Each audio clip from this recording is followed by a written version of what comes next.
ಮೈಸೂರು ಅರಮನೆ ಬಳಿ ಸಿಲಿಂಡರ್ ಸ್ಫೋಟದಿಂದ ಇಬ್ಬರ ಸಾವು, ಎನ್ಐಎ ತನಿಖೆ ಆರಂಭ.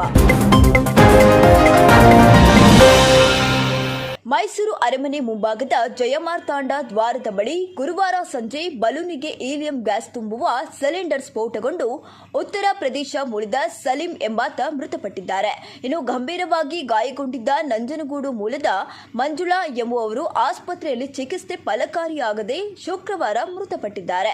ಇನ್ನು ಘಟನೆಯಲ್ಲಿ ಬೆಂಗಳೂರಿನ ಕಾಮಾಕ್ಷಿಪಾಳ್ಯದ ಲಕ್ಷ್ಮಿ, ಕೋಲ್ಕತಾದ ಶಮೀನಾ ಶಬೀಲ್, ರಾಣೆಬೆನ್ನೂರಿನ ಕೊಟ್ರೇಶ್ ಅವರಿಗೆ ಗಾಯಗಳಾಗಿವೆ.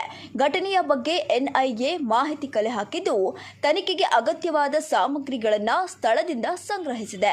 ಇನ್ನು ಸಿಲಿಂಡರ್ ಸ್ಫೋಟ ಪ್ರಕರಣಕ್ಕೆ ಸಂಬಂಧಿಸಿದಂತೆ ತನಿಖೆ ನಡೆಸಿ ವರದಿ ನೀಡುವಂತೆ ಅಧಿಕಾರಿಗಳಿಗೆ ಸೂಚಿಸಿದ್ದೇನೆ ಎಂದು ಗೃಹ ಸಚಿವ ಪರಮೇಶ್ವರ್ ತಿಳಿಸಿದ್ದಾರೆ.